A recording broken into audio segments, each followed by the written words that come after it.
Exercise 9.4 का next question है। Start करते हैं। हम लेफ्ट साइड ले लेते हैं, एलसीएम ले लेते हैं लेफ्ट साइड में। तो क्या आ जाएगा LCM? Cos theta minus sine theta. इसी तरह क्या आ जाएगा? Cos theta plus sine theta. जब एलसीएम लिया तो ये वाली टर्म कैंसिल हो रही। Cos theta plus sine theta जो बच रहा है वो ऊपर जाके क्या होगा? मल्टीप्लाई। तो ये 2 टाइम आ जाएगी, तो मैं उसको लिख सकती हूँ होल स्क्वायर। मैंने उसको होल स्क्वायर की फॉर्म में लिख दिया। इसी तरह बीच में प्लस है, प्लस लगाया। अब क्या है? Cos theta plus sine theta, denominator से डिनोमिनेटर कैंसिल होगा, ये टर्म बचेगी। ये टर्म किससे मल्टीप्लाई होगी? न्यूमरेटर से। तो उसको क्या लिख सकते हैं? Cos theta minus sine theta whole square मैंने लिख दिया। अब मैं क्या करती हूँ? a plus b whole square का फॉर्मूला ओपन कर देती हूँ। वो क्या होता है? a square plus b square plus 2ab। तो मैंने फार्मूला ओपन किया, इसी तरह प्लस लिखा। इसी तरह a minus b whole square का फार्मूला ओपन करते हैं। a square plus b square minus 2ab।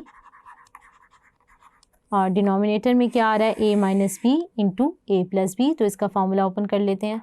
तो क्या आ जाएगा? Cos square theta minus sine square theta हमने लिख लिया। लाइक टर्म्स कंबाइन कर लेते हैं। ये क्या हो जाएगा? कल cos square theta plus sine square theta क्या आ जाएगा? 1। इसी तरह ये भी क्या आ जाएगा? 1 प्लस 1। और ये क्या आ जाएगा हमारे पास?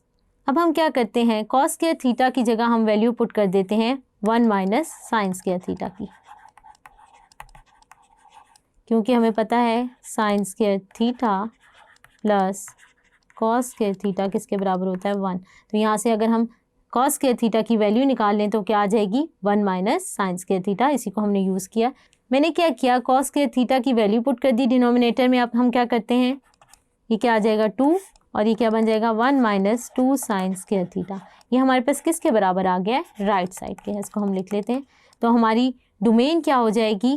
Theta belongs to R but theta is not an integral multiple of pi by 2 where n belongs to c, जिसको हम यूँ लिख सकते हैं।